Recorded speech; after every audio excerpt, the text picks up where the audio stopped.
السلام علیکم students of fourth year. یہ آپ کا ایجوکیشن کا لیکچر ہے.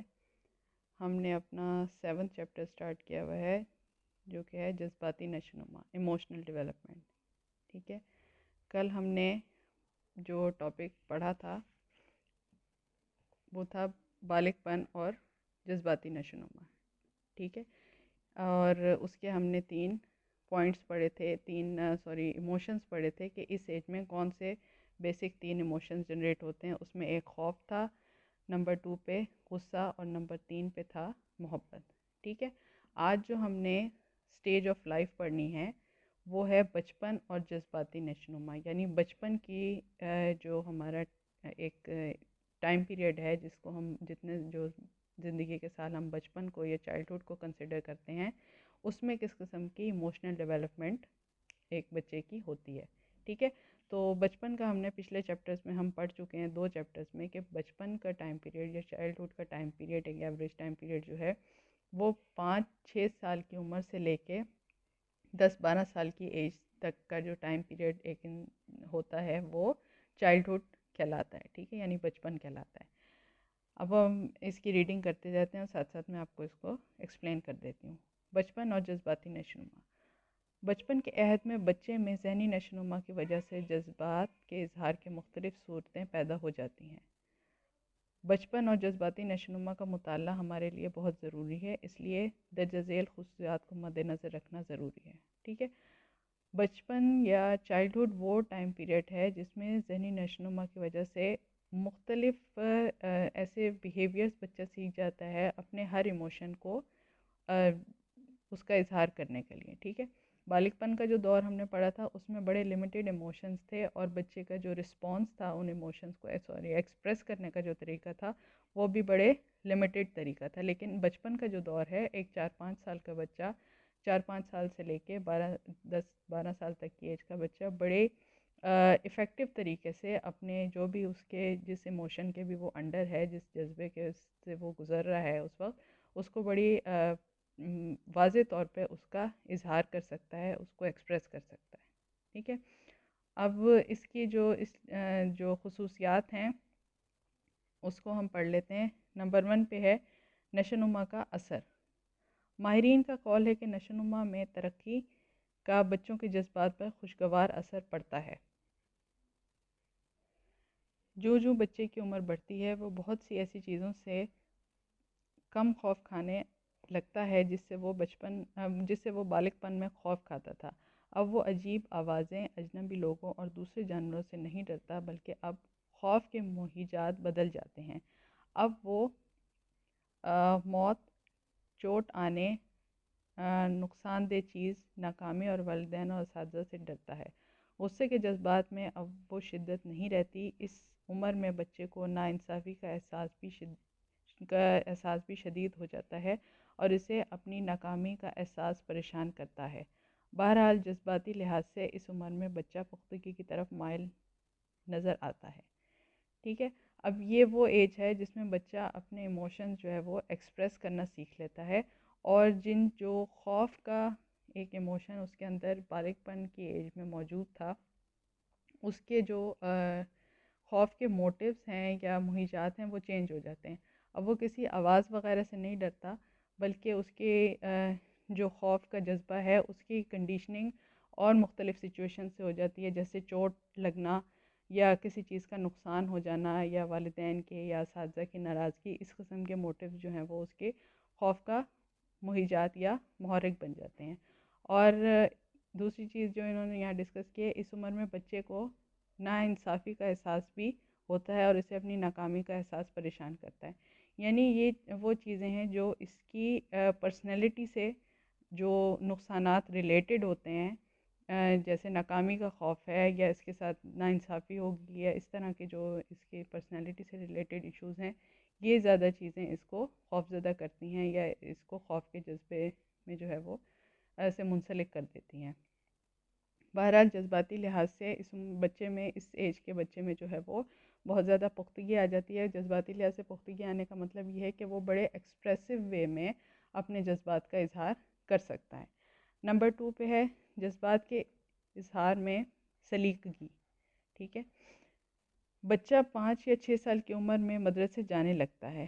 یہاں وہ مختلف بچوں سے ملتا ہے، اس ماحول کو گھر سے مختلف پاتا ہے.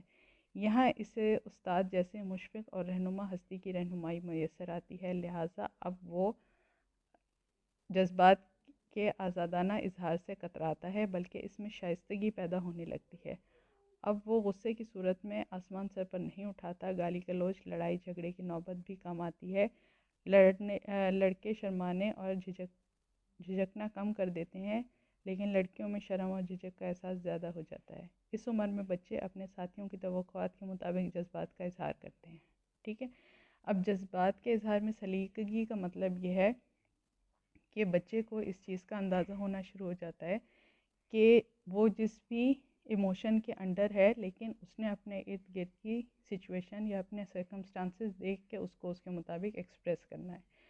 5-6 سال کا بچہ یا 4-5 سال کا بچہ جو ہے وہ اسکول جانے کی ایج کا میں آ جاتا ہے اور اس کے اسکولنگ سٹارٹ ہو جاتی ہے. اسکول میں اس کو ایک بہت ہی گھر سے بالکل ڈفرینٹ ماحول میں جو ہے وہ اپنے آپ کو رکھنا ہوتا ہے. ایک ڈسپلنڈ طریقے سے اس نے اپنے سارے کام کرنے ہیں. اسی طرح سے جب اس کے جو ایموشنز اپنے ایکسپریس کرنے کی جو طریقے ہیں وہ بھی اتنے ہی ڈسپلنڈ ہونے چاہیے. اب یہاں جو ہے وہ اگر کسی بات پہ پریشان بھی ہے یا غم و غصے کی حالت میں بھی ہے تو وہ فوری ریئیکٹ نہیں کرے گا اس میں، بلکہ وہ سچویشن کو دیکھتے ہوئے اور اپنے آپ کو ایک کنٹرول پرسنالٹی کے طور پہ جو ہے وہ پیش کرتے ہوئے اپنے جذبات کا اظہار بھی اسی انداز سے کرے گا.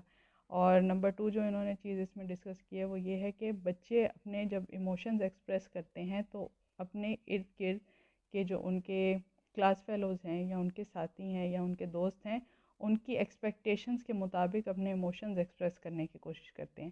یعنی جو چیز ان سے ایکسپیکٹ کی جا رہی ہو اس وقت، جیسا رویہ ایکسپیکٹ کیا جا رہا ہو، وہ کوشش کرتے ہیں کہ نیچرلی اگر ان کا رویہ ویسا نہیں بھی ہے اس وقت، یا وہ جذبہ ان کے اندر نیچرلی نہیں پروڈیوس ہو رہا، تو بھی وہ اس کو سچویشن کی اس وقت کی سچویشن کو سمجھتے ہوئے اس کے مطابق ایڈجسٹ کریں اس سچویشن میں. ٹھیک ہے. نمبر 3 پہ ہے عقل اور سمجھ کا اثر. جو بچے کے علم میں اضافہ ہوتا ہے اس کے جذبات کے اظہار میں نمایاں تبدیلی رونما ہونے لگتی ہے. علم و دانش اس میں مایوسی اور احساس کمتری کم کر دیتی ہے. اس عمر میں بچے پڑھائی، بیماری اور والدین کی صحت کے بارے میں فکر کرنے لگتے ہیں اور خود نمائی کے جذبات کے زیر اثر دوسروں کی توجہ کی خواہش مند ہوتے ہیں. جیسے جیسے بچے کا ایکسپوجر بڑھتا جاتا ہے، وہ اس کی اسکولنگ سٹارٹ ہو جاتی ہے، مختلف لوگوں کے ساتھ اس کے جو سوشل ریلیشن شپ ہوتے ہیں وہ اس میں ہو جاتے ہیں.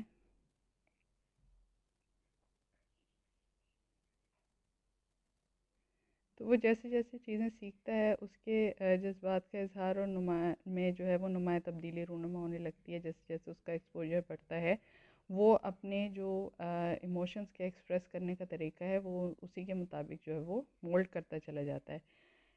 علم و دانش اس میں مایوسی اور احساس کمتری کم کر دیتی ہے.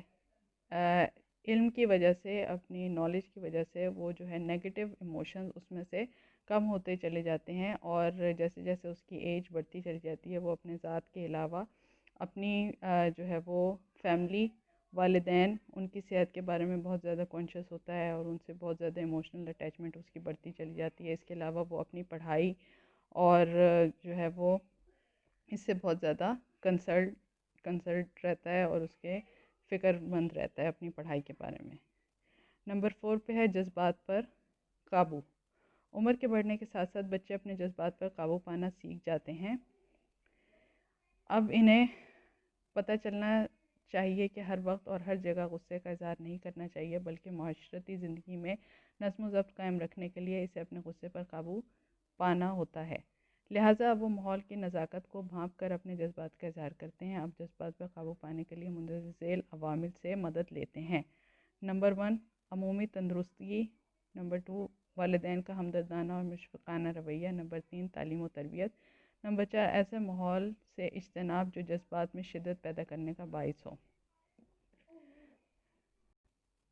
ٹھیک ہے. 4تھ پوائنٹ یہ ہے کہ جذبات پر قابو پانا وہی چیز جو ہم نے جذبات کے اظہار میں سلیقگی پوائنٹ نمبر 2 میں ڈسکس کی، وہی چیز تقریباً یہ سیم اس کی وہ آئے گی ایکسپلینیشن کہ بچہ اس ایج میں جیسے جیسے ایج اس کی بڑھتی جاتی ہے وہ بہت اس کو ایک ڈسپلنڈ وے میں اپنی لائف گزارنے جو ہے وہ اس کا عادی بنتا چلا جاتا ہے، اور اس کو اس چیز کا احساس ہوتا چلا جاتا ہے کہ اب ہر جگہ ہر قسم کے ایموشن جو ہے وہ ایکسپریس نہیں کیے جا سکتے، بلکہ جو ارد گرد کا اس کا ماحول ہے، جو اس وقت کے جس قسم کی انوائرمنٹ ہے اور جس جگہ وہ موجود ہے، اس کے مطابق وہ اپنے ایموشنس کو ایکسپریس کرے گا، ٹھیک ہے؟ اور ساتھ ساتھ ایموشنس کے ایکسپریس کرنے کی جو انٹینسٹی ہے اس کی کتنی شدت ہوگی ایموشنس کو ایکسپریس کرنے میں، وہ بھی اس وقت کی اور اس جگہ کی پر ڈیپینڈ کرتی ہے جہاں وہ موجود ہوگا۔ اب جذبات پر قابو پانے کے لیے کون کون سے عوامل ہیں جو اس کے لیے مددگار ثابت ہو سکتے ہیں؟ یعنی وہ فیکٹرز جو اس کو اپنے جذبات کو کنٹرول کرنے کے قابل بناتے ہیں، وہ ہے عمومی تندرستی، یعنی اوور آل اس کی جو ہیلتھ ہے، چاہے وہ فزیکل ہیلتھ ہے یا وہ مینٹل ہیلتھ ہے، وہ جو ہے وہ تندرست ہو اور ہیلدی ہو، وہ ایک ہیلدی مائنڈ اور ہیلدی باڈی کے ساتھ جو ہے وہ اپنے ان جذبات پر قابو پا سکتا ہے۔ نمبر 2 پہ والدین کا ہمدردانہ اور مشفقانہ رویہ، پیرنٹس کی سپورٹ اور ان کی گائیڈنس کے ساتھ جو ہے وہ اپنے جذبات پر قابو پانا سیکھ سکتا ہے۔ تعلیم و تربیت، جو اس کی تعلیم جہاں سے جو اس کا انسٹیٹیوٹ ہے، جو اس کے ٹیچرز ہیں، وہ اس کی تعلیم کے ساتھ ساتھ جو اس کا براٹ اپ کیا جا رہا ہے، اس کی پرسنالٹی بلڈ کی جا رہی ہے، اس میں بھی جو ہے وہ اس کو ہیلپ آؤٹ کر سکتے ہیں کہ کس طرح سے تعلیم و تربیت کے ذریعے سے جذبات پر قابو پایا جا سکتا ہے۔ اور نمبر 4 پہ لاسٹ پوائنٹ جو ہے، ایسے ماحول سے اجتناب کرنا جو جذبات میں شدت پیدا کرنے کا باعث بنے۔ ایسے سرکمسٹانسز یا اس قسم کی انوائرمنٹ کو اوائڈ کیا جائے جو کہ اس کے جذبات کو اس کے کنٹرول سے باہر کر دیں، ٹھیک ہے؟ یہ 4 پوائنٹس ہیں جو کہ جذبات کو قابو میں کرنے کے لیے جو ہے وہ میں استعمال کر سکتا ہے ایک انسان، ٹھیک ہے؟ یہ آپ کا جو ہے وہ بچپن میں جذباتی نشوونما کا ٹاپک کمپلیٹ ہو گیا۔ اس کے بعد ہمارا تھرڈ ٹاپک ہے بلوغت اور جذباتی نشوونما، ٹھیک ہے؟ آج جو پڑھایا ہے اس کو اچھی طرح سے سمجھ کے پڑھ لیجئے گا، اس کی ریڈنگ کر لیجئے گا، اور آج کا ٹاپک جو ہے بچپن اور جذباتی نشوونما، کل انشاءاللہ ہم جو ہے وہ بلوغت اور جذباتی نشوونما جو ہے اپنا ٹاپک سٹارٹ کریں گے۔ Okay for their.